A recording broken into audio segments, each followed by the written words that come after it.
Atlanta, 1982. Una estudiante universitaria de 19 años desapareció camino a su casa desde el campus. Durante 7 años, su madre esperó, su esperanza como una vela solitaria contra una oscuridad fría y silenciosa. La policía no tenía pistas, ni sospechosos, ni idea de que la respuesta al misterio más silencioso de la ciudad estaba escondida en una caja de madera justo debajo de la cama de un extraño común. Antes de comenzar, gracias por ver. Me encantaría saber en los comentarios desde dónde están viendo y qué hora es allí. Significa mucho saber que están aquí compartiendo estas historias conmigo. Estamos juntos en esto.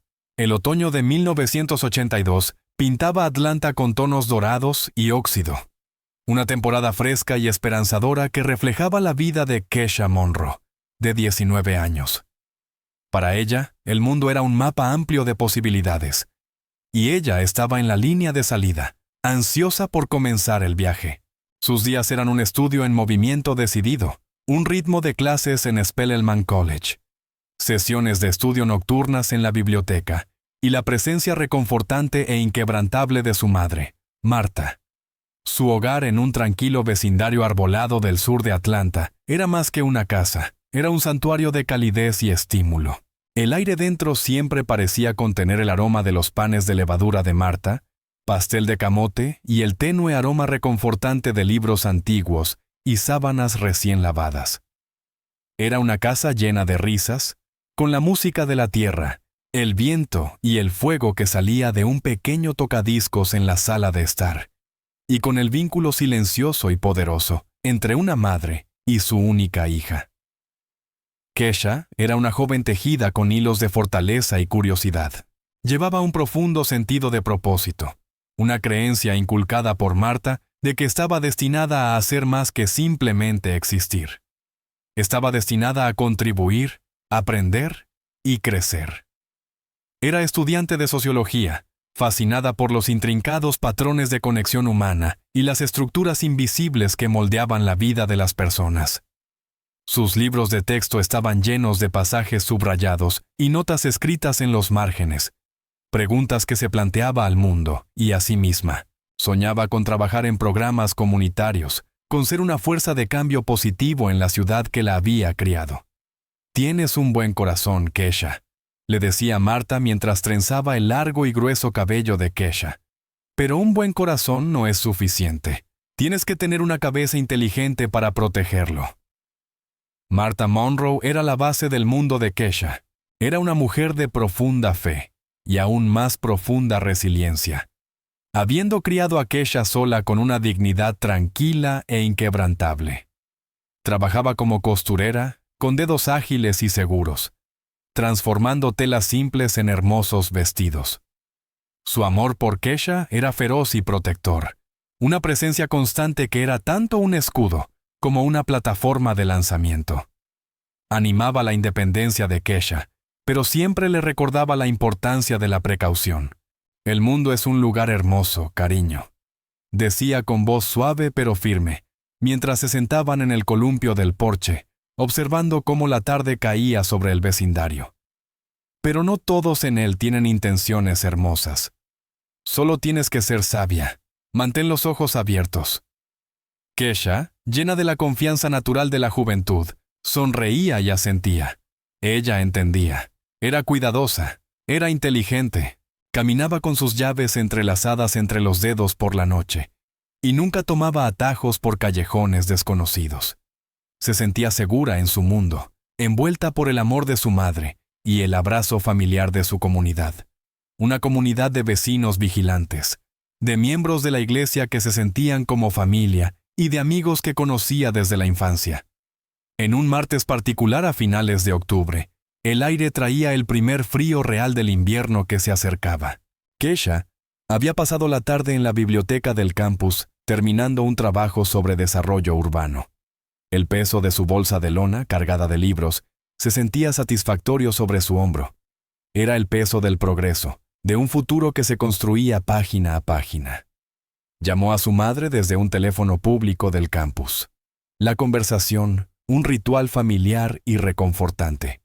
Ahora voy hacia la parada de autobús, mamá, dijo con voz brillante. Debería estar en casa en aproximadamente 1 hora. ¿Necesitas que recoja algo de la tienda? No, cariño. La cena está cubierta.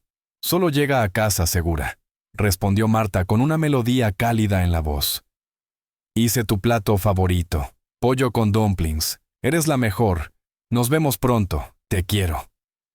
Yo te quiero más. Esa fue la última vez que Marta escuchó la voz de su hija durante 7 años. Mientras Kesha caminaba hacia la parada de autobús, sentía una sensación de satisfacción. El trabajo estaba terminado, la cena esperaba, y el fin de semana estaba a solo unos días. Pensaba en una nueva canción de Stevie Wonder, que había escuchado en la radio, tarareando la melodía en voz baja. La calle estaba tranquila, bañada por el suave y brumoso resplandor del domingo al atardecer. Apenas notó el avión, el sedán beige estacionado un poco más abajo en la calle, o al hombre sentado dentro. Simplemente formaban parte del paisaje. Otro detalle irrelevante en un día perfectamente ordinario. No lo vio como una amenaza. ¿Por qué lo haría? Parecía el padre de alguien, un hombre de unos 40 años con rostro cansado y ropa común. Era invisible, un hombre gris que se mezclaba con el fondo del mundo. Las palabras de su madre sobre la precaución eran un eco lejano, una advertencia para otro tipo de persona, otro tipo de peligro. El peligro que estaba a punto de enfrentar no se anunciaría con una sombra amenazante ni un acto súbito de agresión.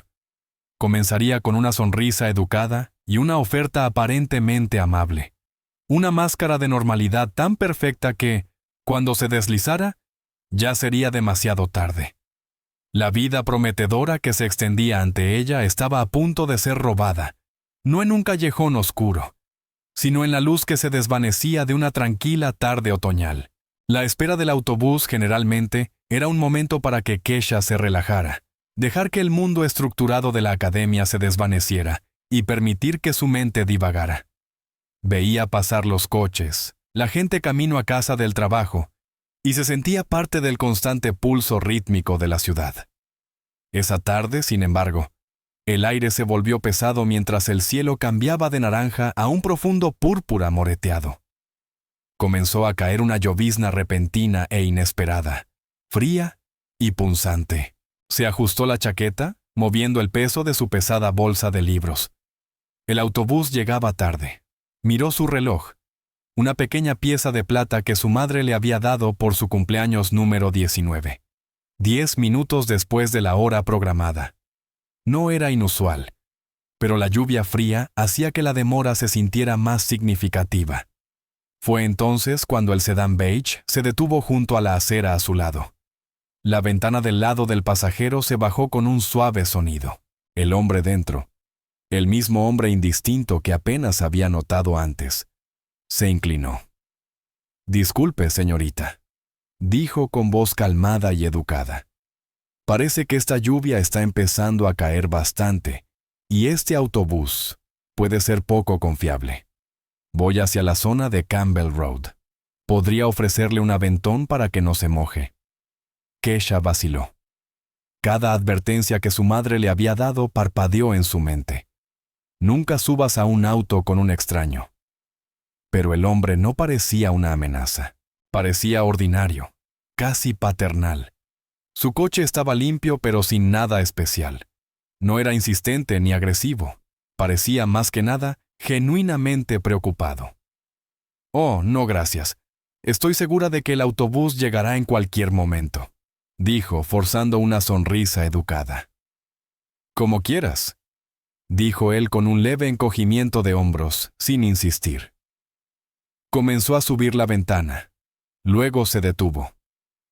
«Es que mi propia hija tiene tu edad. Va a Clark College. Me daría pena pensar en ella parada bajo esta lluvia fría.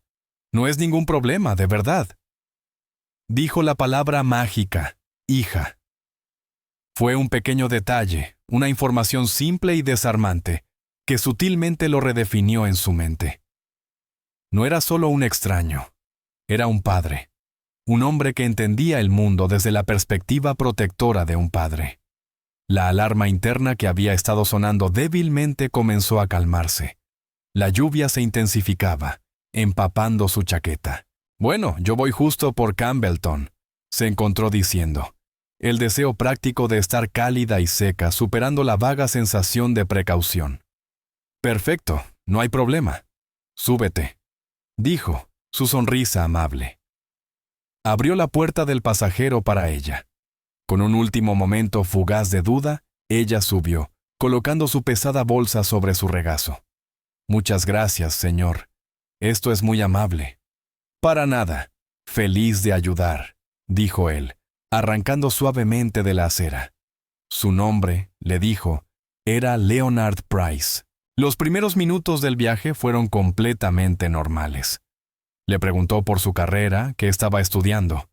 Parecía interesado, asintiendo mientras ella hablaba sobre su trabajo de sociología. Mencionó nuevamente a su hija, diciendo que estudiaba enfermería. Creó una burbuja de conversación cómoda y ordinaria. Kesha comenzó a relajarse, reprochándose por su vacilación inicial. Este hombre solo era una buena persona haciendo un acto amable. Fue el primer giro equivocado que pinchó su nueva sensación de tranquilidad. Giró a la izquierda donde debía haber seguido derecho. «Oh, normalmente tomo la siguiente calle», dijo ella con voz casual, tratando de no sonar alarmada. «Solo un pequeño atajo, ya sabes», dijo Leonard con suavidad. «Evita ese semáforo más adelante. Siempre es largo». Era una explicación plausible, pero la siguiente vuelta los llevó más lejos de la carretera principal, hacia una zona residencial más tranquila que ella no reconocía. Las casas eran más pequeñas, las farolas escasas y separadas.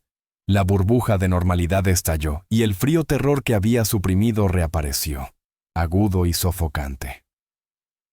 Creo que debería dejarme aquí», dijo, con voz ligeramente temblorosa. «Este no es el camino correcto». La actitud de Leonard cambió.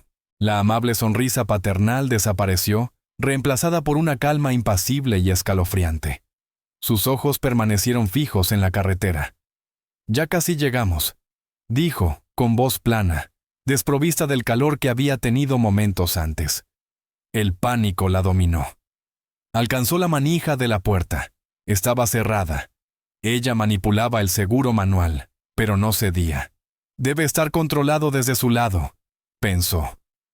«Por favor, déjame salir», dijo con la voz elevándose. Él no respondió. Simplemente siguió conduciendo. Su silencio era más aterrador que cualquier amenaza. El mundo fuera de las ventanas del coche se volvió un borrón de casas desconocidas y calles oscuras y vacías. Estaba atrapada. La realización la golpeó con la fuerza de un impacto físico. Esto no era un extraño amable. Esto no era un padre servicial. Esto era un depredador. Y ella había caído directamente en su trampa. En la casa Monroe, Marta comenzaba a preocuparse. Había pasado 1 hora, luego 90 minutos. El pollo con dumplings permanecía caliente en la estufa. Llamó a la mejor amiga de Kesha, que no había sabido nada de ella desde que salieron de la biblioteca. Llamó a otra compañera de clase. Nada. Con cada llamada, el nudo en su estómago se apretaba. Kesha nunca llegaba tarde sin llamar. Nunca. Cuando pasaron 2 horas, la preocupación se había convertido en un miedo visceral y crudo.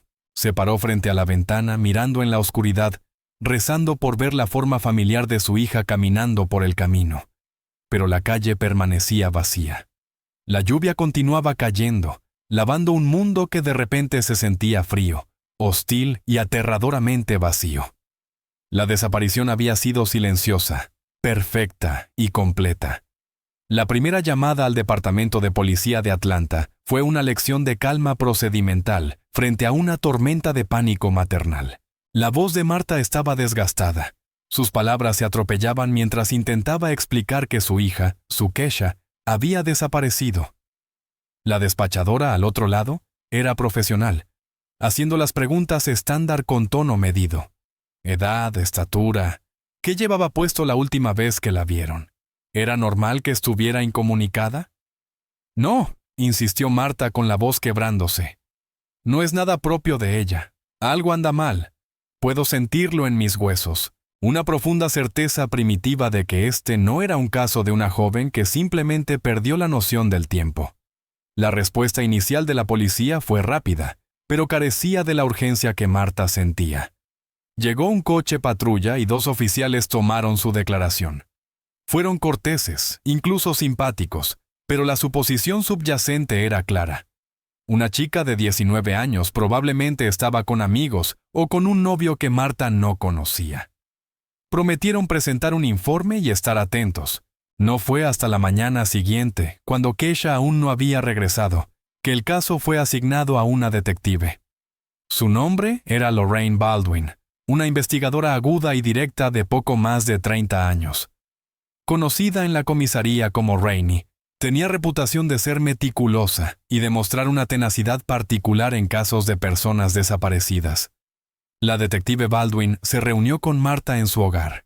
Entró al cuarto de Keisha, que Marta había dejado intacto, y vio un espacio que era el retrato perfecto de la joven que lo habitaba. Los libros de texto estaban ordenados en el escritorio. Un boceto a medio terminar de un pájaro yacía sobre un bloc de dibujo, y un oso de peluche bien usado se apoyaba contra las almohadas. Esto no era la habitación de alguien que había planeado huir. Era la habitación de alguien que esperaba volver a casa. Rainey escuchó atentamente mientras Marta relataba cada detalle del día anterior. Su dolor se superponía ahora con una firme resolución. No solo veía a una madre angustiada, veía a una testigo creíble que conocía el carácter de su hija a fondo. Los detalles sobre la responsabilidad de Keisha, su enfoque en los estudios y su cercana relación con su madre, dibujaban un cuadro que contradecía la explicación fácil de una joven actuando por rebeldía. La investigación comenzó en serio. Rainey y su equipo recorrieron el área alrededor de la parada de autobús, pero nadie había visto nada inusual. Entrevistaron a amigos, profesores y compañeros de Keisha. Surgió un retrato consistente. Keisha era una joven responsable, querida, sin enemigos conocidos, sin vida secreta, sin motivo para desaparecer. Consultaron los registros del autobús y hablaron con los conductores, pero nadie recordaba haberla visto. La lluvia la noche que desapareció había mantenido a la mayoría de las personas dentro, y los recuerdos de un solo rostro en la parada eran confusos en el mejor de los casos. La búsqueda se sentía como intentar atrapar humo. No había pistas, ni señales de lucha, nada que indicara a dónde podría haber ido. Los días se convirtieron en una semana. Marta, apoyada por su comunidad de la iglesia, organizó grupos de búsqueda. Imprimieron volantes con la sonrisa de Keisha y los pegaron en postes de teléfono, vitrinas de tiendas y estaciones de autobús en toda la ciudad. Su rostro apareció en las noticias locales. Su historia fue un breve titular trágico, pronto reemplazado por los eventos del día siguiente. La detective Baldwin sentía una creciente frustración. Era como si Keisha Monroe se hubiera evaporado. La falta de cualquier evidencia física era lo más desesperante. Ningún bolso abandonado, ningún libro caído, ningún suelo alterado. En una ciudad del tamaño de Atlanta, una persona no podía simplemente desaparecer sin dejar algún rastro. Y sin embargo, Keisha no había dejado indicios. La policía exploró todas las posibles vías. Revisaron a criminales locales, consultaron registros de hospitales y morgues, y siguieron decenas de pistas falsas, vagas apariciones de personas bien intencionadas que creían haber visto a una chica parecida a Keisha en otra parte de la ciudad. Cada pista provocaba un breve y agonizante destello de esperanza en el corazón de Marta, solo para extinguirse cuando no conducía a ninguna parte. La investigación era un proceso lento y agotador de eliminación, pero no se acercaban a una respuesta. El sedán beige en el que Keisha había subido era un fantasma. Sin número de matrícula ni una descripción más detallada del conductor, era solo uno entre miles de coches similares en la ciudad. El hombre, Leonard Price, era un fantasma. Su nombre era común y, sin más datos, Buscarlo era como tratar de encontrar un grano de arena en una vasta playa. Rainey Baldwin se encontraba volviendo al expediente tarde en la noche, mucho después de que el resto de la comisaría se hubiera quedado en silencio. Se quedaba mirando la foto de Kesha con sus brillantes ojos llenos de esperanza y sentía un fracaso personal. Era una profesional entrenada para mantener un nivel de desapego, pero algunos casos se metían bajo la piel.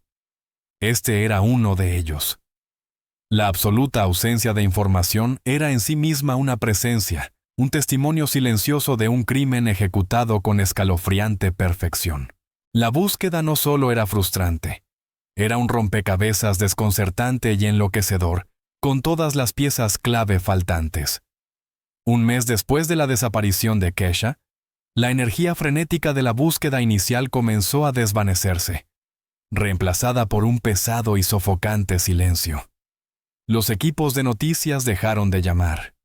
Los grupos de búsqueda se hicieron más pequeños, y la esperanza se convirtió en caminatas sombrías y silenciosas.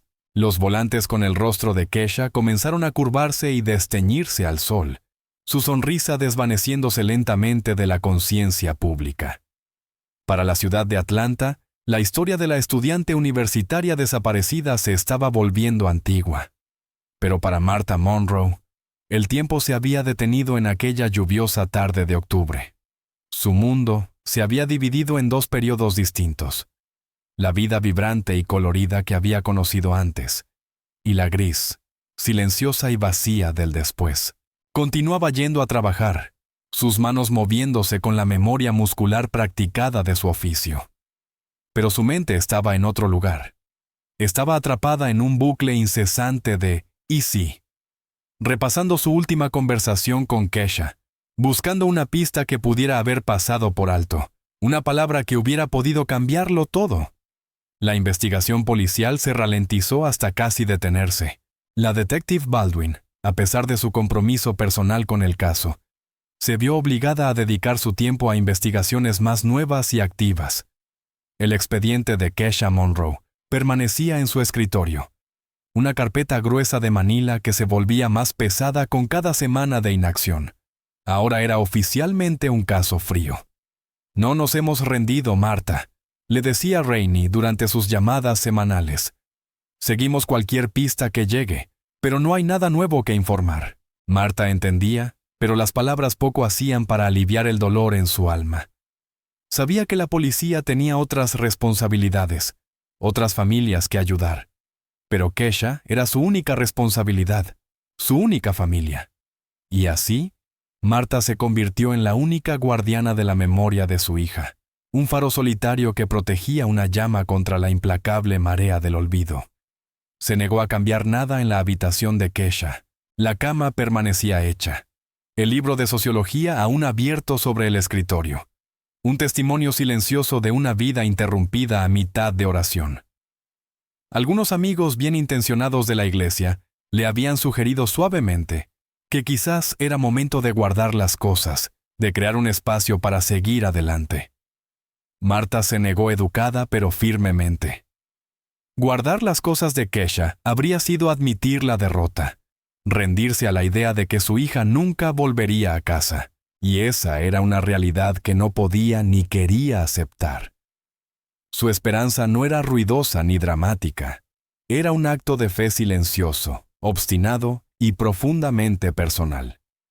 Cada domingo, decía una oración por el regreso seguro de Kesha frente a su congregación.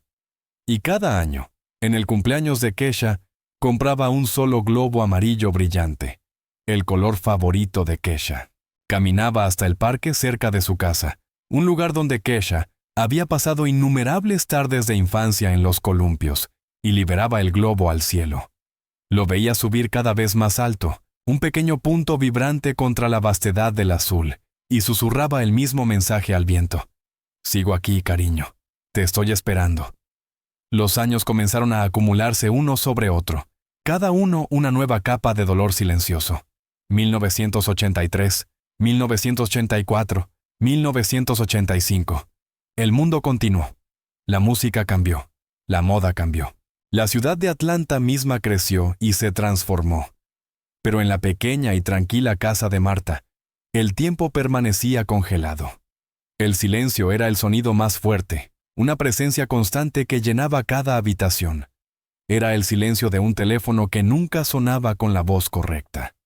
El silencio de una silla vacía en la mesa de la cena. El silencio de un futuro que había sido robado. Para la detective Baldwin, el expediente del caso Monroe se convirtió en un referente de frustración en su carrera. Fue ascendida, asumió nuevas responsabilidades y resolvió otros casos complejos. Pero el rostro de Kesha, sonriendo desde aquel volante descolorido, era un recordatorio constante y aterrador de la que se había escapado. Era un símbolo de la escalofriante realidad de su profesión, que a veces las personas podían simplemente desaparecer, tragadas por el mundo, dejando atrás nada más que un vacío de preguntas sin respuesta. El frío silencio del caso no era solo la ausencia de pistas. Era una presencia activa y burlona, un rompecabezas que nunca podía sacar completamente de su mente. El silencio era absoluto. Nunca se hicieron demandas. Nunca se encontró un cuerpo. Nunca surgieron pistas. Era un vacío perfecto, un testimonio de un crimen cometido por un fantasma. Pero mientras el mundo caía en silencio, Martha Monroe continuaba escuchando. Escuchaba pasos en el porche, una llave en la cerradura, una voz llamando, «Mamá, ya llegué». Su esperanza era lo único que llenaba el aplastante silencio, una creencia tranquila e inquebrantable de que algún día el silencio se rompería. Mientras el mundo de arriba giraba ajeno, el universo de Kesha Monroe se había reducido a los confines asfixiantes de una caja de madera. Medía aproximadamente 7 pies de largo, 3 pies de ancho y poco menos de 3 pies de alto. Un espacio meticulosamente diseñado para albergar a un ser humano, pero sin permitir ningún movimiento significativo. Era su mundo, su hogar, su prisión. La caja se mantenía bajo una cama grande y pesada en el dormitorio principal de una modesta casa suburbana propiedad de Leonard y Dolores Price. Las primeras semanas, habían sido meses, el tiempo se había vuelto espeso y viscoso. Un borrón de confusión y terror. Tras el secuestro inicial, Leonard la había llevado a esta casa, su actitud cambiando de la fría impasividad del coche a una extraña autoridad casi paternal. Explicó las reglas con una calma escalofriante. No debía hacer ningún sonido. Debía permanecer en la caja a menos que él permitiera que saliera. Se le daría comida y agua y un pequeño balde para la higiene, que se vaciaría una vez al día. Su mundo se convirtió en una sinfonía de sonidos amortiguados, filtrados a través de la madera y el colchón de arriba. El crujido de las tablas del piso era el heraldo de un nuevo día. Los pasos de Leonard o de su esposa Dolores, moviéndose por la habitación. El zumbido apagado de un televisor, el lejano timbre de un teléfono, el débil sonido de una aspiradora. Estas eran sus únicas conexiones con una vida que parecía a 1.000.000 de millas de distancia. La oscuridad era casi total, rota solo por delgadas rendijas de luz que se colaban por las grietas del piso, o el tenue resplandor que a veces delineaba la tapa de la caja, cuando la luz del dormitorio estaba encendida. Sus sentidos, privados de estímulos, comenzaron a jugarle trucos. Veía patrones que se movían en la oscuridad. Escuchaba susurros fantasma en el silencio. Su propia respiración, el latido de su corazón, se convertían en la ensordecedora banda sonora de su existencia. Dolores era un fantasma en esta nueva realidad. Kesha rara vez la veía, pero la escuchaba. Sus pasos eran más ligeros que los de Leonard. Su voz, un murmullo bajo e infrecuente. Al principio, Kesha se aferraba a la desesperada esperanza de que Dolores pudiera ser una aliada, una posible salvadora. Lo intentó. En una de las pocas ocasiones que se le permitió salir de la caja en plena noche para suplicar a la mujer, sus ojos rogaban por un destello de empatía. Pero el rostro de Dolores era una máscara de cumplimiento distante. No encontraba la mirada de Kesha. Se movía con eficiencia robótica, ayudando a Leonard con la sombría logística del confinamiento de Kesha. Su silencio era una forma de complicidad, un muro invisible tan impenetrable como el de madera que rodeaba a Kesha. El malestar físico era inmenso. Sus músculos se atrofiaban por falta de uso. Sus articulaciones dolían con un dolor profundo y constante. El aire en la caja estaba rancio y estancado, pero el calvario físico palidecía en comparación con el psicológico. El aislamiento era un ácido lento y corrosivo que devoraba su sentido del yo. La vibrante e inteligente estudiante universitaria comenzó a desvanecerse, reemplazada por una criatura aterrorizada y sumisa, cuya existencia entera estaba dictada por los caprichos de su captor. Sus recuerdos de la vida pasada se convirtieron tanto en un salvavidas como en una fuente de tormento.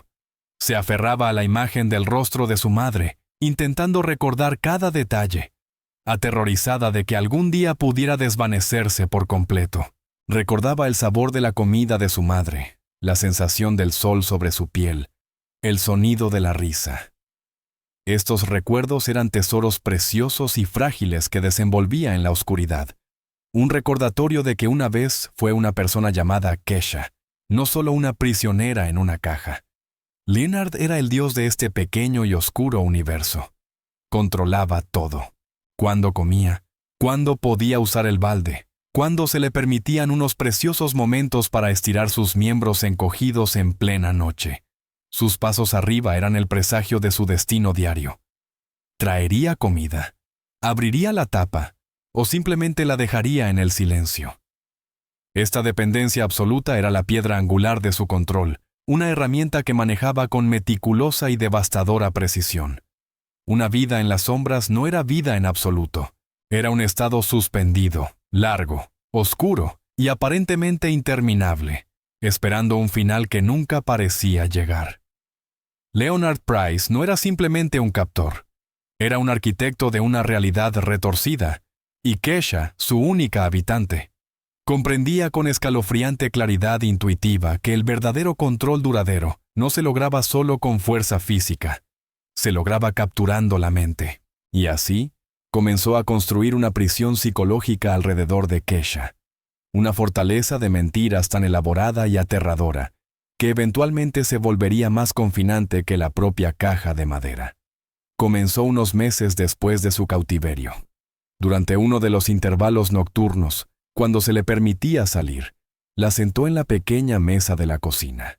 Su actitud no era la de un secuestrador, sino la de un protector serio y sombrío.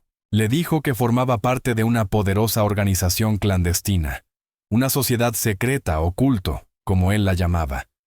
Afirmó que este grupo era una fuerza benévola que trabajaba para limpiar el mundo de la corrupción. Pero sus métodos eran duros y sus reglas absolutas. «No te elegí por accidente, Kesha», dijo, con voz baja y conspiratoria. «La organización te eligió. Te han estado observando durante mucho tiempo. Ven una pureza en ti, un potencial que debe ser protegido de la enfermedad del mundo exterior». Explicó que él era su guardián asignado por la organización para mantenerla a salvo. La casa, la caja, el aislamiento, todo era para su propia protección. El mundo exterior, insistía, era un lugar de peligro inmenso, mucho mayor de lo que ella podía comprender. Al principio, Kesha se resistió. La historia era extraña, absurda, pero ella estaba en un estado de extrema vulnerabilidad, con la mente debilitada por el aislamiento, la privación sensorial y el miedo. Leonard era metódico, paciente e increíblemente persuasivo. Comenzó a introducir pruebas de la existencia de la organización. Le mostraba recortes de noticias de accidentes inexplicables o crímenes, afirmando que eran obra de la organización, castigos aplicados a quienes desobedecían. Dejaba símbolos extraños dibujados en papeles para que ella los encontrara, diciéndole que eran mensajes de los líderes del grupo.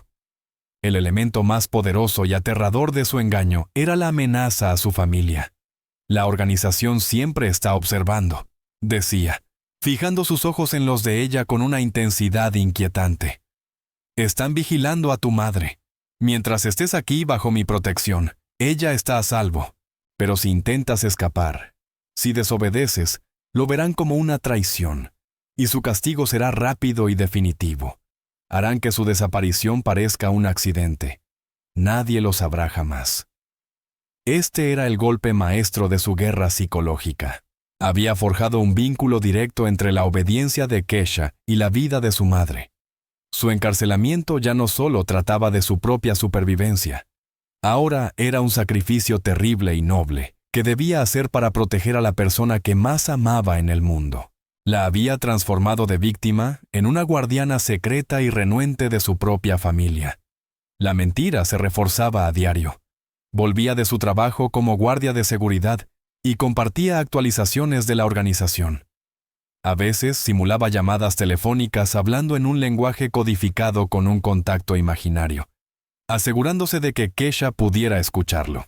Creó toda una mitología, completa con una jerarquía de líderes, un conjunto de reglas arcanas y una sensación constante de vigilancia. Con el tiempo, el lavado de cerebro sistemático e implacable comenzó a arraigarse. Su realidad estaba tan limitada, tan completamente controlada por él, que su narrativa se volvió la única disponible para ella.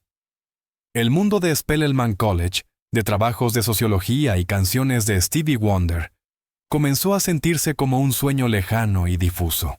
El mundo de la organización secreta, de vigilancia constante y peligros ocultos, se convirtió en su cruda y aterradora realidad. Dejó de pensar en escapar. La idea misma se asociaba ahora con la imagen de su madre siendo dañada. En cambio, se enfocó en la obediencia perfecta. Si permanecía callada, si seguía cada regla sin cuestionar, podía mantener a su madre a salvo. Leonard no solo había encerrado su cuerpo en una caja, había encerrado su mente en una red de engaños tan intrincada y espantosa que ella misma se había convertido en su propia carcelera. El miedo al monstruo desconocido afuera ahora era mayor que el miedo al conocido, sentado justo frente a ella. Para los pocos que vivían en su tranquila calle arbolada, Leonard Price era poco más que una sombra. Era un hombre que existía en la periferia de sus vidas, una presencia familiar pero, en última instancia, desconocida. Su casa estaba ordenada, el césped cortado, los setos podados. Era una casa que proyectaba un aura de normalidad absoluta e incuestionable. Un perfecto camuflaje en un vecindario donde la conformidad era la regla no escrita. Leonard era lo que los sociólogos podrían llamar un hombre gris. No poseía rasgos distintivos ni hábitos memorables.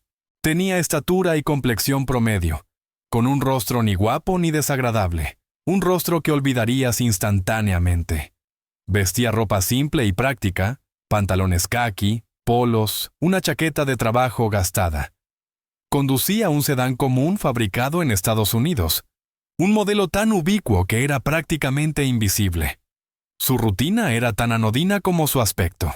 Trabajaba el turno nocturno como guardia de seguridad en un edificio de oficinas del centro, un trabajo que se adaptaba perfectamente a su naturaleza solitaria. Salía de su casa justo cuando el sol comenzaba a ponerse, y regresaba en las silenciosas horas previas al amanecer. Sus vecinos veían su coche entrar en el camino de entrada, veían el breve parpadeo de una luz en el interior, y luego la casa volvía a quedar en silencio.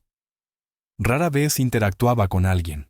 Podía ofrecer un leve asentimiento con la cabeza o una sonrisa apretada si se cruzaba con un vecino sacando la basura, pero nunca iniciaba una conversación. No asistía a barbacoas vecinales ni a fiestas de calle en vacaciones. Cuando una nueva familia se mudó al otro lado de la calle, no se acercó con una cesta de bienvenida. Este aislamiento no se veía como algo siniestro.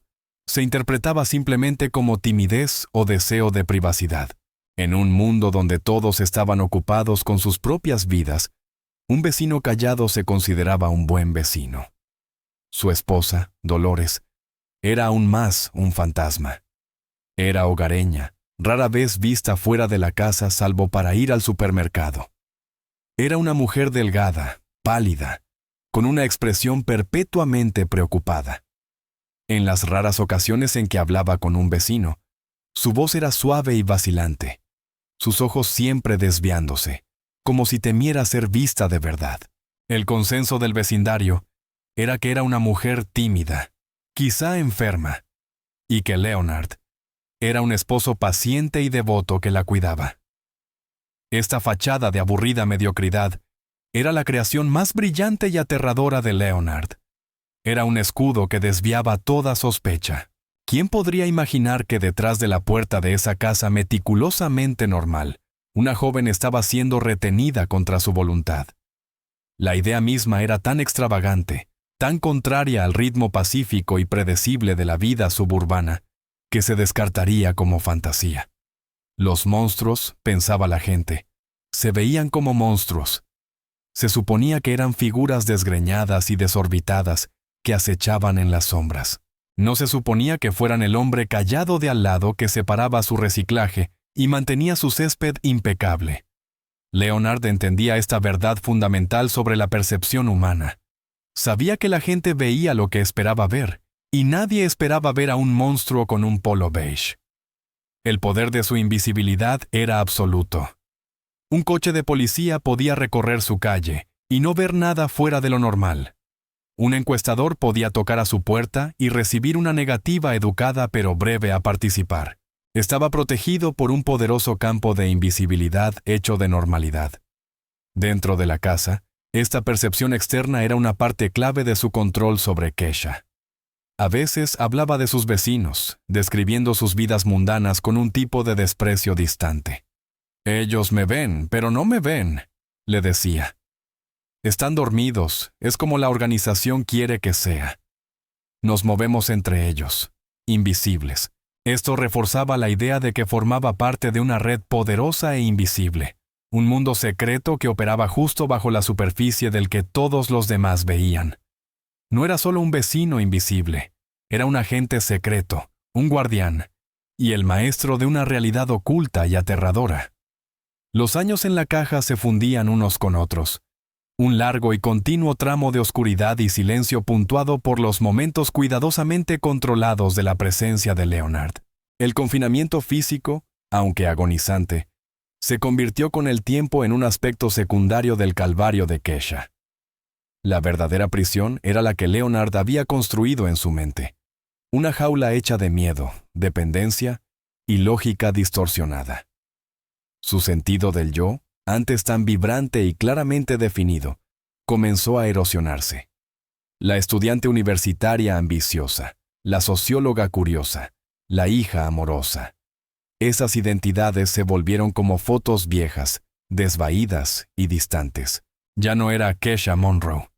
En su mente, era una protegida, un sujeto bajo la custodia de la todopoderosa y omnisapiente organización. Su propósito ya no era construir un futuro, sino simplemente obedecer para sobrevivir, y más importante aún, mantener a su madre a salvo. El control de Leonard era absoluto porque había reconfigurado con éxito su comprensión de la realidad. Él no era su enemigo, era su única fuente de información, su protector, y su único vínculo con el mundo exterior. Le traía comida y, con ella, noticias. Le contaba sobre el caos y el peligro allá afuera. Historias de crimen y decadencia que enmarcaba como evidencia de la corrupción del mundo, del que ella estaba siendo protegida. También controlaba su paisaje emocional. Si percibía algún signo de resistencia o tristeza, le recordaba las consecuencias. La organización es sensible a la negatividad, la advertía. Tu desesperanza podría interpretarse como falta de fe en su protección. No toleran la debilidad. Debes mantenerte fuerte y obediente por el bien de tu madre. Esta lógica retorcida la obligaba a reprimir su propio dolor y miedo, a desempeñar una especie de obediencia desapegada y sin emociones. Sentir demasiado era poner en peligro a su familia. Su propia mente se convirtió en un territorio peligroso. Los recuerdos de su vida pasada, antes un consuelo, eran ahora una fuente de dolor y una amenaza potencial. Aferrarse a ellos era invitar a la desesperación, que podría conducir a un castigo de la organización. Así que aprendió a reprimirlos, a encerrarlos en una parte separada de su conciencia. Vivía completamente en el presente. Sus pensamientos se centraban en las simples tareas inmediatas de supervivencia, escuchar pasos, conservar su agua, permanecer perfectamente quieta y en silencio. La prisión psicológica no tenía barrotes, pero era inescapable. Incluso en las raras ocasiones en que estaba fuera de la caja, quizás a altas horas de la noche, mientras Leonard y Dolores dormían, nunca consideró escapar. ¿A dónde iría? Leonard la había convencido de que los agentes de la organización estaban en todas partes. El cartero de aspecto amable, la mujer paseando su perro, el policía en la esquina. Cualquiera de ellos podía formar parte de la red, listo para reportar su transgresión. Salir por la puerta principal no sería un acto de liberación, sino un acto de condena segura para ella y su madre. El papel de Dolores en esto era de refuerzo pasivo. Su obediencia silenciosa y temerosa a las órdenes de Leonard parecía confirmar su poder. Si esta mujer, que vivía libremente en la casa, tenía tanto miedo de él y de la organización, entonces la amenaza debía ser real. El miedo de Dolores se convirtió en un espejo para el propio miedo de Kesha, validando la aterradora realidad que Leonard había creado. El paso del tiempo perdió todo significado. Sin luz del día, sin calendarios, sin estaciones. Solo existía un largo ahora indiferenciado. ¿Tenía 21, 23, 25 años? No lo sabía. Los números habían perdido su importancia. Lo único que importaba era seguir las reglas. Leonard había alcanzado su objetivo final. Había creado un mundo en el que él era la única autoridad, la única fuente de verdad. Había tomado a una joven brillante e independiente y la redujo a un estado de completa y total dependencia. El cuerpo de Kesha estaba en una caja bajo la cama, pero su mente estaba en una prisión mucho más segura y compleja, un lugar del que parecía no haber posibilidad de escape. Durante los primeros años del cautiverio de Kesha, Dolores Price fue un modelo de complicidad silenciosa. Se movía por la casa como un fantasma, su presencia apenas perceptible. Parecía una mujer vacía, con su voluntad completamente absorbida por la oscura y dominante personalidad de su esposo. Preparaba las comidas que Leonard llevaba a Kesha, lavaba la ropa y mantenía el hogar en un estado de meticuloso orden.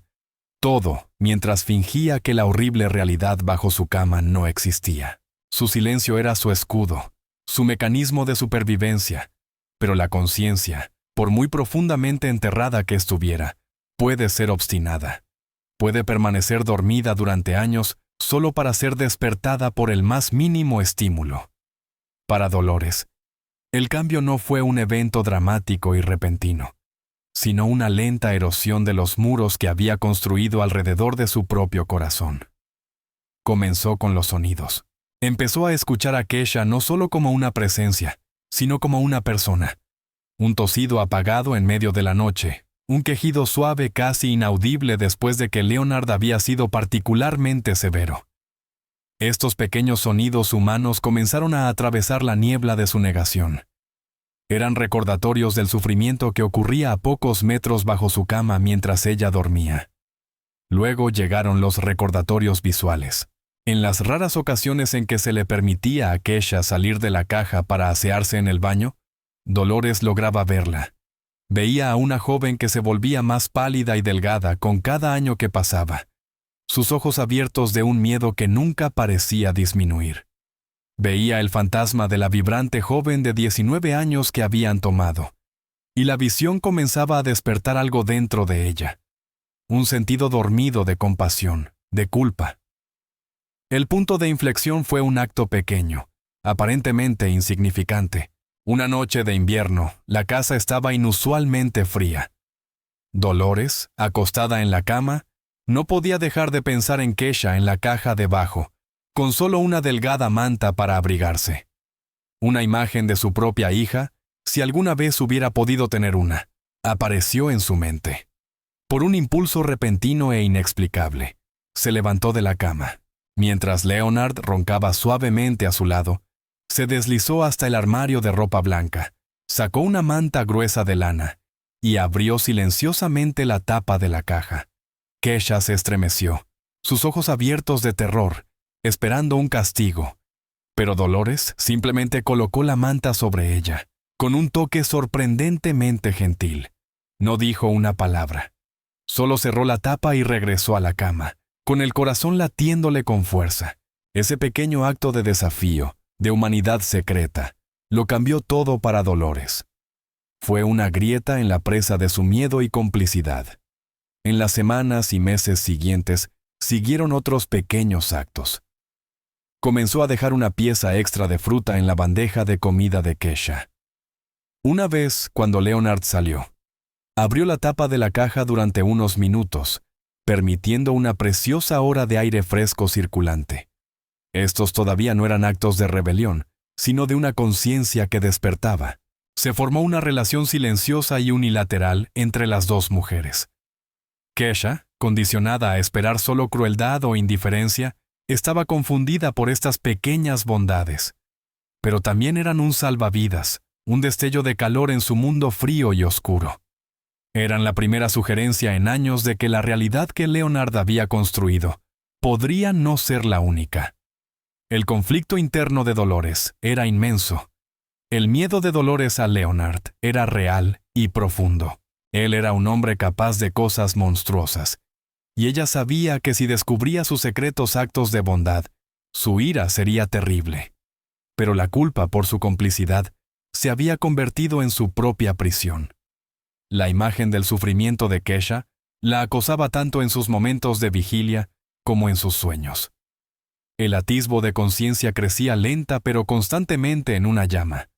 Comenzaba a comprender que su silencio no era solo una táctica de supervivencia, era una elección que tomaba cada día.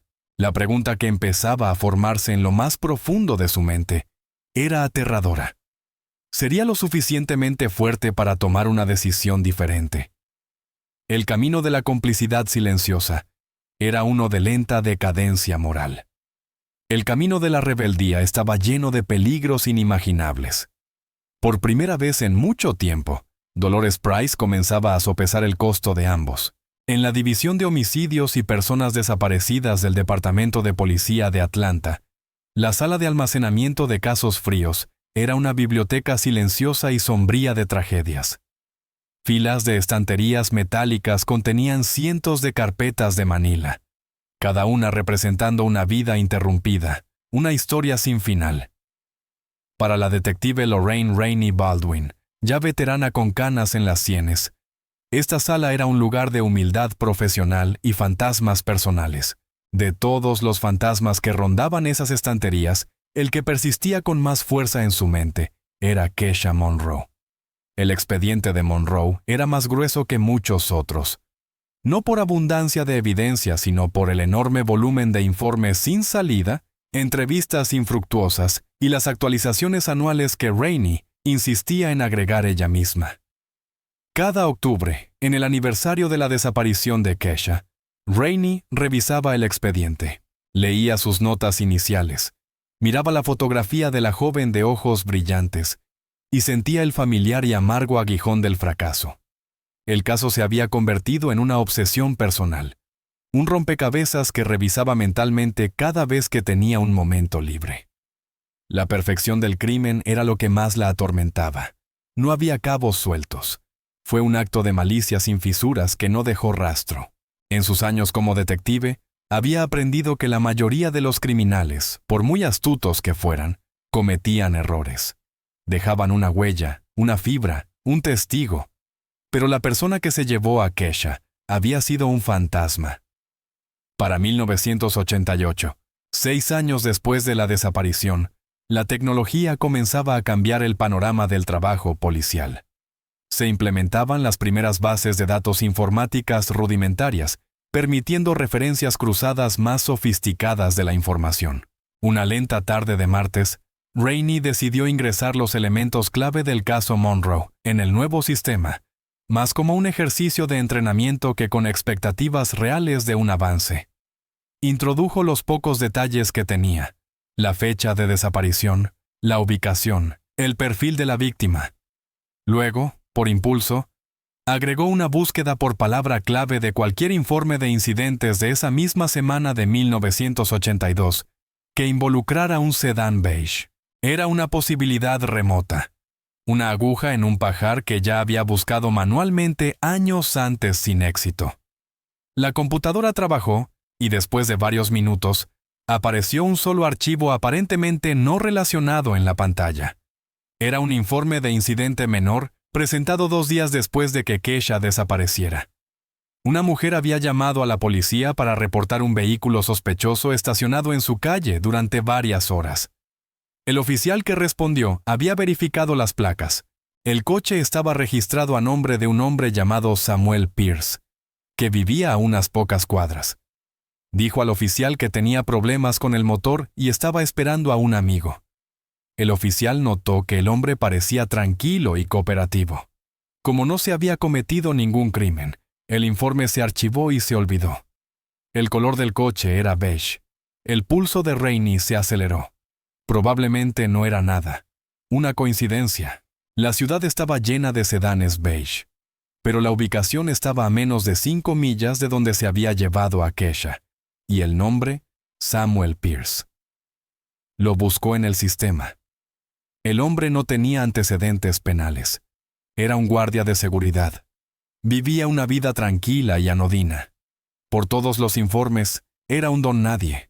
Sacó su foto del DMV. Era una imagen granulada en blanco y negro de un hombre con un rostro promedio y olvidable. La miró fijamente, tratando de proyectarle un aspecto más siniestro, pero se negó. Solo parecía un hombre. No era una pista, era el fantasma de una pista, un hilo débil y tenue que había estado enterrado durante 6 años. No había evidencia que vinculara a Samuel Pierce con Kesha Monroe. No había nada que justificara una orden de registro o siquiera una entrevista formal. Todo lo que tenía era un presentimiento. La persistente intuición de una detective veterana que sabía que a veces los monstruos más grandes eran los que parecían más ordinarios. Imprimió el antiguo informe de incidente y la foto del DMV de Samuel Pierce. Ella fijó los papeles en el interior del expediente de Kesha Monroe. Seguía siendo un caso frío, pero por primera vez en mucho tiempo, sentía que había un nombre, un rostro adherido al sofocante silencio. El expediente ya no era solo un memorial para una niña perdida, ahora era un objetivo, esperando la pieza de información que le permitiera a Rainey finalmente apuntar. El expediente olvidado era ahora una cacería activa, incluso si ella era la única que lo sabía. Para la primavera de 1989, la atmósfera dentro de la casa de los Price se había vuelto tensa con una nueva tensión no expresada. El suelo bajo el orden establecido de su hogar empezaba a fracturarse. Grietas finas extendiéndose desde el epicentro de la conciencia reavivada de Dolores. La dinámica entre Leonard, Dolores y la mujer cautiva bajo su cama se había roto fundamental e irrevocablemente. Leonard, consumido por su propio mundo retorcido, parecía ajeno, pero Dolores lo sentía cada día. Los actos secretos de bondad que había estado realizando habían forjado un frágil vínculo silencioso entre ella y Kesha, una alianza de sufrimiento compartido tan peligrosa como necesaria. El punto de quiebre para Dolores no llegó con un estallido, sino con una revelación silenciosa y horrorizante. Una noche escuchó a Leonard hablar consigo mismo mientras creía que ella dormía. Caminaba de un lado a otro en el dormitorio, murmurando sobre la organización y sus nuevas directrices. Hablaba de Kesha con un desapego escalofriante, refiriéndose a ella como el sujeto y el activo. Luego dijo algo que heló la sangre de Dolores. El consejo se está impacientando, susurró a la habitación vacía. Dicen que la fase de protección del sujeto está llegando a su fin. Pronto será el momento de la ceremonia final. Dolores no sabía qué significaba la ceremonia final, pero en el contexto de la oscura fantasía de Leonard, solo podía imaginar algo terrible. Comprendió con una claridad visceral que su esposo no solo estaba perturbado, estaba escalando. Su fantasía entraba en un nuevo y más peligroso capítulo. El miedo que siempre había sentido por sí misma quedó ahora eclipsado por el miedo que sentía por Kesha. Los años de complicidad pasiva se desmoronaron, reemplazados por una necesidad desesperada y urgente de actuar. Sabía que no podía dominar a Leonard, No podía ir a la policía sin implicarse en 7 años de crímenes horrendos. Solo había un camino. Tenía que ayudar a Kesha a escapar. La planificación era un juego de ajedrez aterrador y de alto riesgo jugado en secreto. Comenzó a comunicarse con Kesha mediante breves susurros a través de la tapa de la caja cuando Leonard estaba en el trabajo. «Está hablando de una ceremonia», susurró una noche, con la voz temblorosa. «No sé lo que es, pero no es bueno. Tenemos que sacarte de aquí». Para Kesha, esto fue un cambio sísmico en su realidad. Durante 7 años le habían enseñado que Dolores era parte del sistema de control. Escucharla hablar de escape de repente era desorientador, aterrador. ¿Era una prueba? Otro de los elaborados juegos psicológicos de Leonard. ¿La organización?, susurró Kesha, con la voz áspera por el desuso. «Van a hacerle daño a mi madre». «No existe ninguna organización, Kesha», insistió Dolores, su voz cobrando una fuerza desesperada. «Solo es él. Siempre ha sido él. Lo inventó todo para mantenerte asustada. Esta era la parte más difícil de la alianza. Dolores tenía que desmantelar sistemáticamente la prisión psicológica que había ayudado a mantener.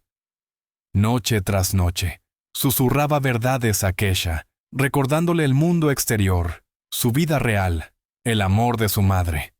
Trataba de reavivar la chispa de la antigua Kesha, la joven fuerte e inteligente, enterrada bajo años de miedo y manipulación. Poco a poco, con cautela, Kesha empezó a creer. Los pequeños actos de bondad de Dolores durante el último año habían sentado las bases. Esto no era un truco, era real. Idearon un plan simple e increíblemente arriesgado. Leonard tenía una rutina semanal. Todos los viernes por la noche salía 2 horas para jugar al póker con unos amigos del trabajo. Era el único momento en que estaba garantizado que estaría fuera de la casa. Dolores tendría una ventana de 2 horas para sacar a Kesha. Los días previos al viernes elegido estuvieron llenos de una tensión casi insoportable. Dolores tenía que mantener su habitual semblante de sumisión silenciosa, su corazón latiendo de terror cada vez que Leonard la miraba. Kesha, en la oscuridad de la caja, tenía que reunir una fuerza mental y física que no había usado en años. Ya no era solo una víctima pasiva, era una participante activa en su propia liberación. La alianza estaba forjada, un pacto entre 2 mujeres que habían estado en lados opuestos de una realidad horrenda, ahora unidas contra un monstruo común.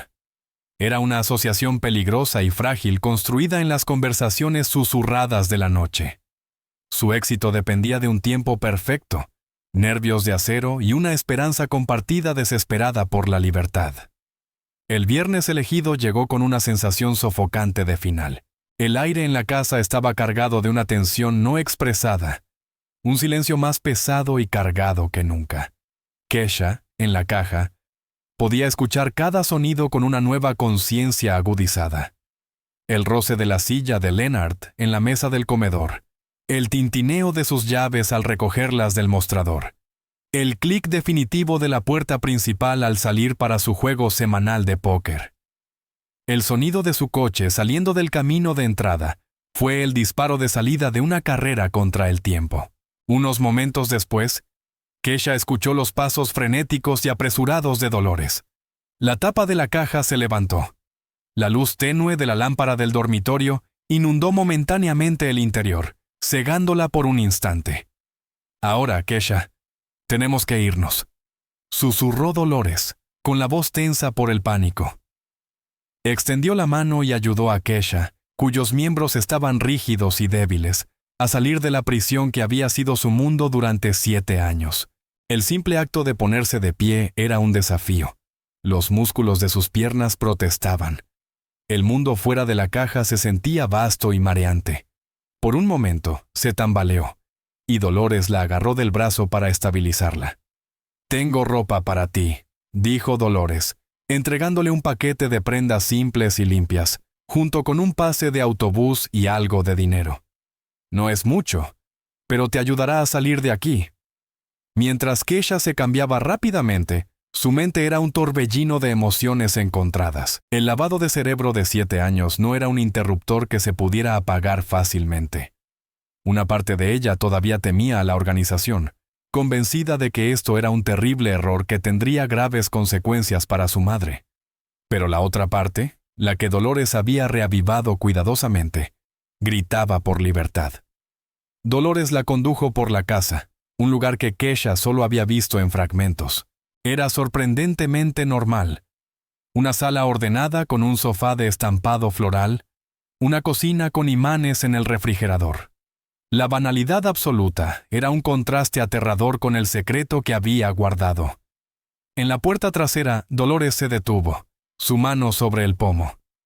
Miró a Kesha, sus ojos llenos de una compleja mezcla de culpa, miedo y una feroz determinación protectora.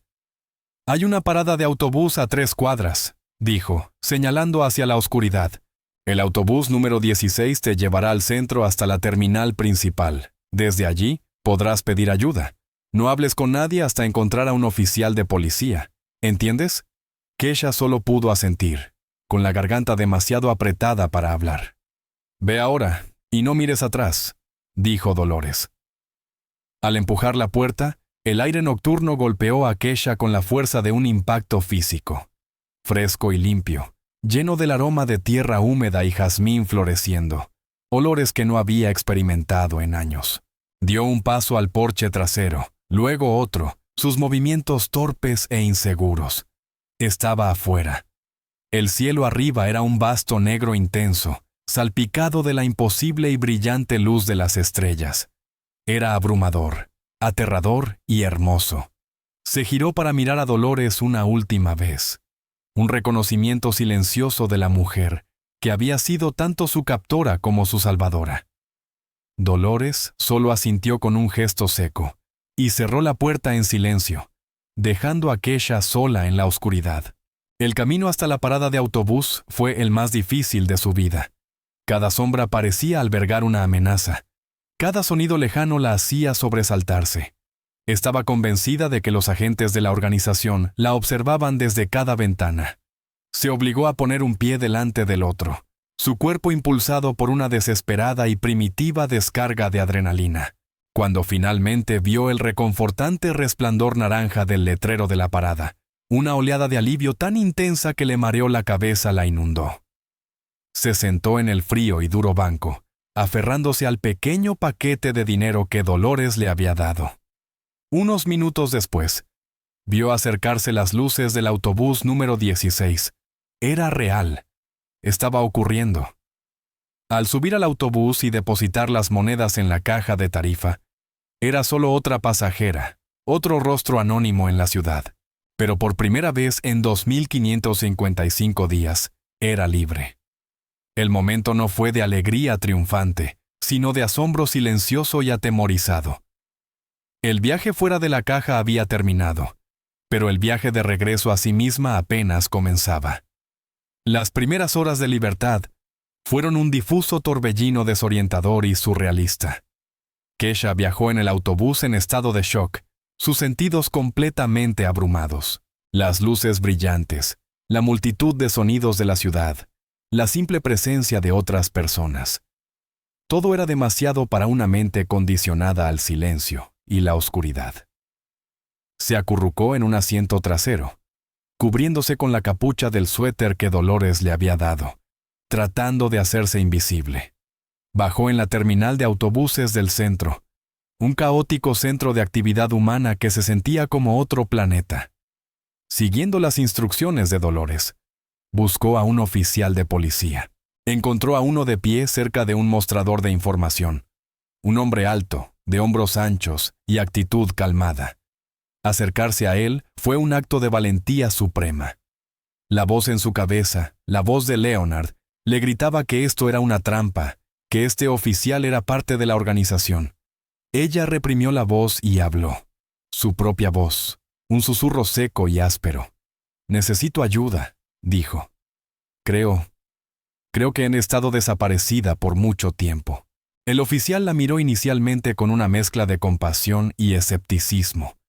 probablemente suponiendo que era una fugitiva o alguien con problemas de abuso de sustancias.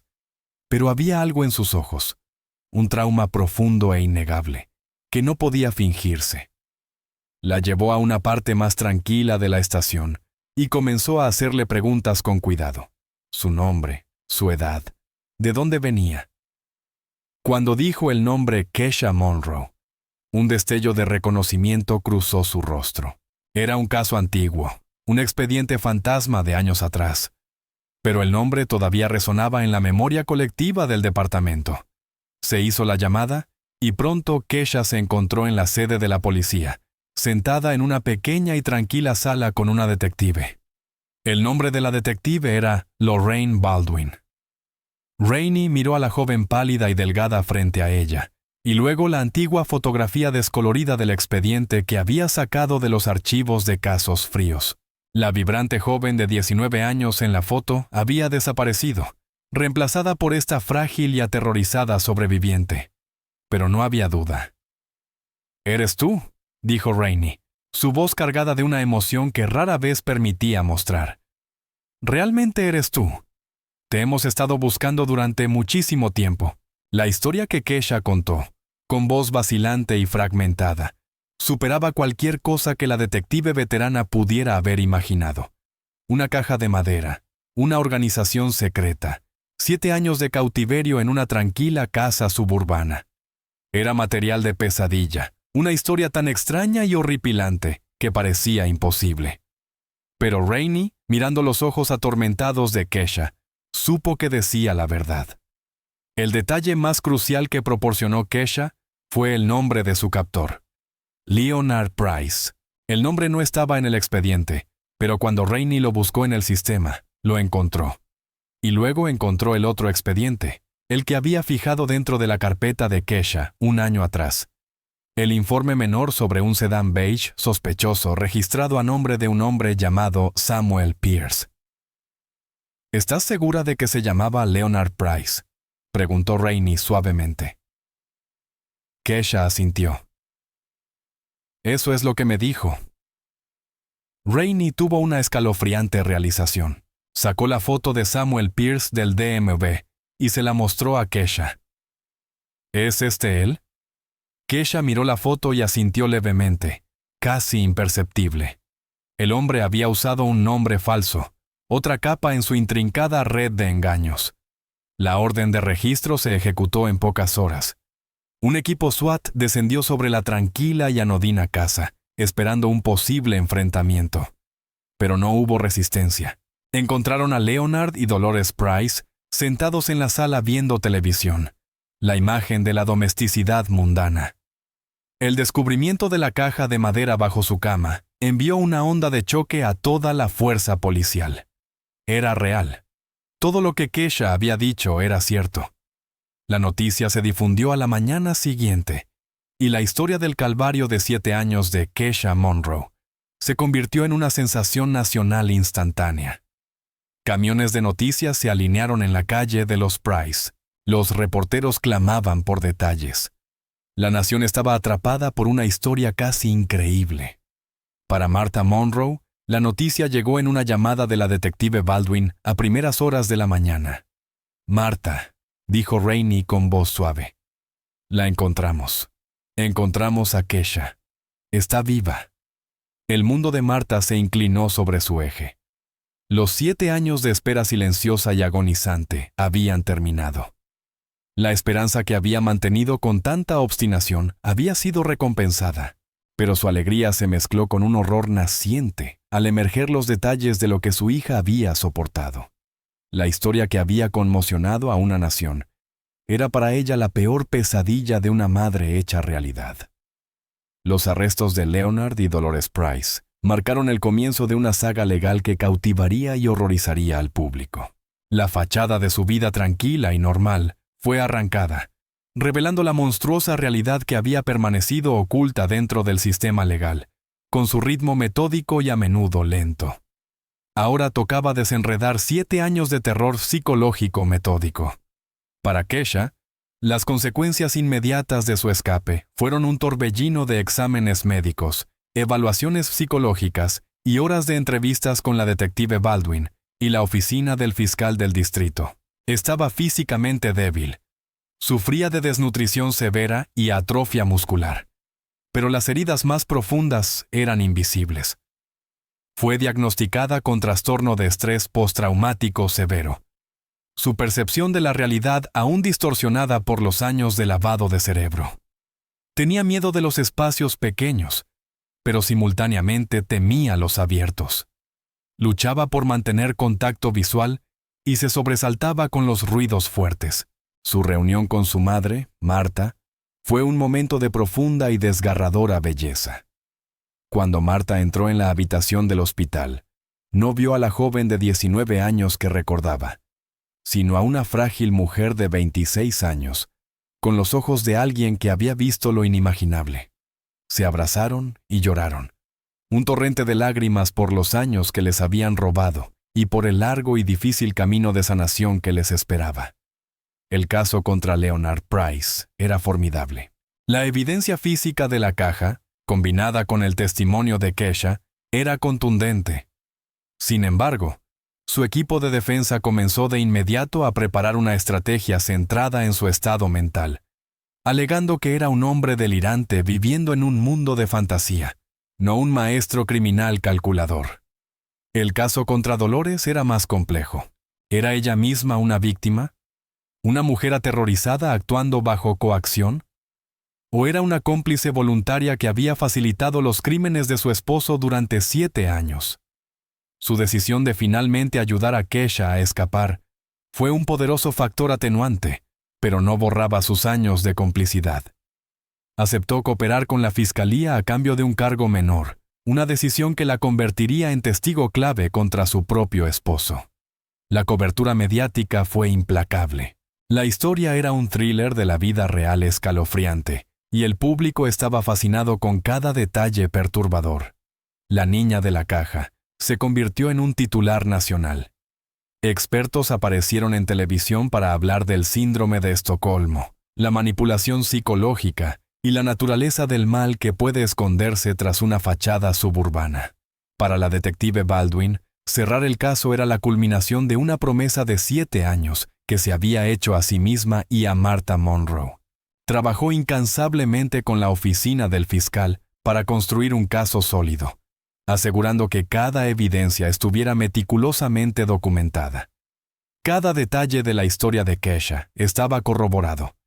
Baldwin se convirtió en una presencia feroz y protectora para Kesha, protegiéndola del escrutinio mediático y guiándola a través del intimidante proceso legal. Las audiencias preliminares fueron un adelanto del difícil juicio por venir. Leonard Price se sentaba en la sala con una expresión calma, casi serena, como si fuera un observador en lugar del acusado. Todavía parecía creer en su propia fantasía. Un hombre tan perdido en su red de engaños que ya no podía distinguirla de la realidad.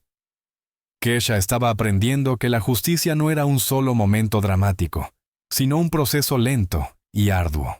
Cada paso, dar su declaración oficial, identificar a su captor en una rueda de fotos, prepararse para enfrentarlo nuevamente en un tribunal, era a la vez aterrador y empoderador. Era el proceso de recuperar el control, de reescribir la narrativa que le había sido impuesta durante tanto tiempo. El mundo ahora la conocía como la niña de la caja, pero ella estaba determinada a que algún día simplemente la conocieran como Kesha Monroe, una sobreviviente. El juicio de Leonard Price fue el capítulo público final del calvario de Kesha. La sala estaba llena todos los días de reporteros, observadores legales y miembros del público, morbosa y fascinadamente interesados en el caso.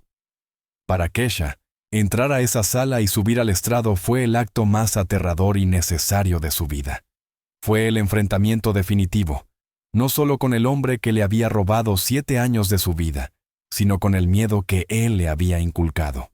Leonard se sentó en la mesa de la defensa, mirándola con la misma mirada calma y propietaria que ella recordaba también. Era la mirada de su guardián, destinada a recordarle su poder y las reglas del mundo que él había creado. Por un instante fugaz, el antiguo miedo y la obediencia condicionada la invadieron. La voz de la organización susurraba en su mente. Pero luego miró más allá de él. Vio a su madre, Marta, sentada en la primera fila, con una expresión de amor y apoyo inquebrantable. Vio a la detective Baldwin dándole un pequeño asentimiento alentador. Vio los rostros del jurado, 12 personas comunes esperando escuchar la verdad, y encontró una fuerza que no sabía que poseía. El fiscal la guió suavemente a través de su historia. Su voz, al principio un susurro tembloroso, se fue fortaleciendo y aclarando mientras hablaba. Describió su vida antes del secuestro y los largos años oscuros de su confinamiento. Al hablar de la caja de madera, un silencio se apoderó de la sala. No solo estaba relatando hechos, los estaba transportando a su realidad, haciendo que se sintiera la opresiva oscuridad, el escalofriante silencio. La parte más poderosa de su testimonio fue la descripción de la prisión psicológica que Leonard había construido. Explicó la organización secreta, la vigilancia constante y la terrible elección que se vio obligada a hacer entre su propia libertad y la seguridad de su madre. Estaba desmantelando su fantasía pieza por pieza, bajo la luz estéril y lógica de un tribunal. Estaba reclamando su propia mente. El contrainterrogatorio fue agotador. El abogado de Leonard intentó presentarla como una testigo confusa y poco confiable, su memoria distorsionada por el trauma. Intentó sugerir que ella había sido una participante voluntaria en una fantasía extraña. Pero Kesha se mantuvo firme. ¿Hubo algún momento en que pudieras haberte ido?, preguntó el abogado. Físicamente, tal vez hubo momentos, respondió Kesha con voz clara y firme. Pero mentalmente, no. Me hizo entender que irme tendría consecuencias para mi familia. Puso la vida de mi madre en mis manos. Eso no es una elección. Eso es una jaula. Su testimonio fue el corazón del juicio. Dolores también testificó contra su esposo, con la voz apenas audible, relatando sus años de miedo y complicidad, y su acto final de valentía desesperada. La combinación de sus relatos pintó un cuadro devastador e irrefutable de la crueldad calculada de Leonard Price. La deliberación del jurado fue breve. El veredicto: culpable en todos los cargos. Al escucharse la palabra culpable en la sala, la fachada calmada de Leonard finalmente se rompió. No parecía enojado, sino genuinamente desconcertado, como un hombre que no podía comprender por qué su mundo estaba siendo desmantelado. Pero Kesha ya no lo miraba. Un profundo sentimiento de liberación, como la ruptura de una pesada cadena final, la invadió. No se trataba de venganza, sino de verdad. Su voz, que había sido silenciada durante 7 años, había sido escuchada y creída. La historia para el público terminó allí, pero para Kesha era un comienzo. La sanación sería un largo y silencioso viaje, día a día, con la ayuda de su madre y un equipo de terapeutas dedicados. Habría días buenos y días malos, momentos de sol y sombras de recuerdos. Meses después, en una cálida tarde de primavera, Kesha se encontraba en el patio trasero de su madre, con el rostro levantado hacia el sol. Sintió su calor en la piel, una sensación simple y profunda con la que había soñado durante años. Ya no era la niña de la caja. No era solo un titular o un expediente judicial. Era Kesha Monroe. Y por primera vez en mucho tiempo, sintió la innegable promesa de vida y un futuro que era completamente suyo. Su voz había sido recuperada, y ahora también lo había sido su vida.